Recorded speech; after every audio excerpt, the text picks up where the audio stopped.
की सर्व सदस्यांचा मनापासून धन्यवाद व्यक्त करतो की हा आपला निर्णय आपण केला शासनाचा, त्याचं सगळ्यांनी त्या ठिकाणी अभिनंदन केलं। माझी एकच विनंती आहे परब साहेब की आपल्याला आता कुमार कदम साहेबांनी हे जमा करून ठेवलं 1200 मिनिटाच्या वर ते आपल्याला मिळालं, की अजून बऱ्याच ठिकाणी असण्याची शक्यता आहे।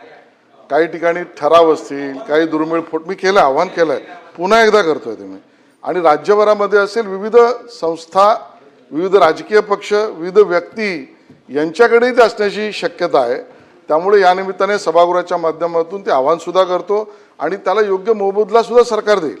म्हणजे असंही नाही की आपल्याला त्यांना काही त्रास व्हावा अशी आपली भूमिका नाही। एक, त्यामुळे हे दस्तावेज जमावणे आपल्या राज्याची ट्रेजरी आहे आणि त्यामुळे ते आपण करू। त्याला दालनात रूपांतरित कसं करायचं आहे तोही प्रस्तावाचा आपण विचार करू। याची संपूर्ण माहिती शिक्षण विभागाला सुद्धा आपण देऊ, ज्यातनं पुढचे बालभारती असेल, अजून काय असेल, याच्या उपक्रमात जो तुम्ही मुद्दा मांडलात तो विद्यार्थ्यांपर्यंत कसा जाईल, गावकऱ्यांनी ज्याची भूमिका मांडली ही विद्यार्थ्यांपर्यंत कसं पोहोचेल। मराठी भाषा विभाग माझ्याकडे नसल्यामुळे त्या विषयाचं मी उत्तर देत नाही, परब साहेब जे तुम्ही सांगितलं त्यात